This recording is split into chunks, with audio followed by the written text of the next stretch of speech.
আসসালামু আলাইকুম রহমতুল্লাহি ওয়া বারাকাতুহু। সকলে কেমন আছেন?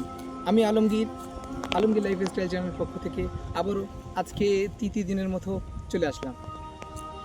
প্রিয় বন্ধুগণ, আপনারা যারা ভিডিওটা দেখছেন সকলে সর্বপ্রথম যারা ইউটিউব থেকে দেখছেন চ্যানেলটি সাবস্ক্রাইব করে পাশে থাকবেন এবং যারা ফেসবুক থেকে দেখছেন ফলো করে পাশে থাকবেন।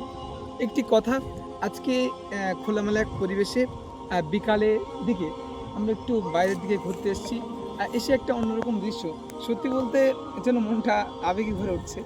দেখেন, আমি ক্যামেরাকে বলবো যে দেখেন কত সুন্দর একটা মাঠে আমরা আজ এসেছি। যে মাঠটা আমার পিছনে ধান কাটছে, এখানকার লোক ধান চাষ করে। আর এমন একটা পরিবেশে আমি এসেছি, আমি দেখে বলবো দেখেন অনেকে ধান বাঁধছে, কেউ ধান মাথায় করে বয়ে নিয়ে যাচ্ছে। আর সত্যি বলতে সমস্ত কিছু একটা মানে আলাদা রকম লাগছে।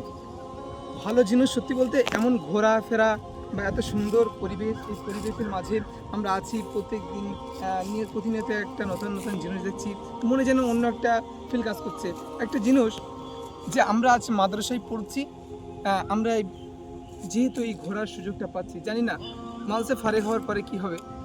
তো আমাদের দ্বারা যেন আল্লাহ দিনের রাস্তায় চালায়। সকলে আমার জন্য একটু দোয়া করবেন। দেখেন এদিকে কত সুন্দর, এদিকে জলকার আছে, এদিকে ধান মানছে, কত সুন্দর একটা সুন্দর দৃশ্য। এক্ষুনি একটা লাইন মনে পড়ছিল, লাইনটা একটু বলি, আপনারা ধীরে ধীরে শুনবেন।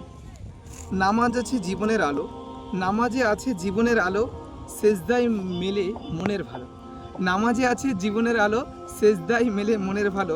আল্লাহর পথে চললে ভাই দুঃখ কষ্ট আর থাকবে না। তাই সেই জন্য আমরা সকলেই নামাজকে একটু গুরুত্ব দেবো। যেহেতু আমরা যখনই মসজিদে প্রবেশ করি, মসজিদের সাইনবোর্ডে লেখা থাকে ইন্না সলাতা কানাত লিল মুমিনিনা কিতাবাম মাওকুতা, নিশ্চয়ই নির্দিষ্ট সময়ে মুসলমানদের উপরে নামাজকে ফরজ করা হয়েছে।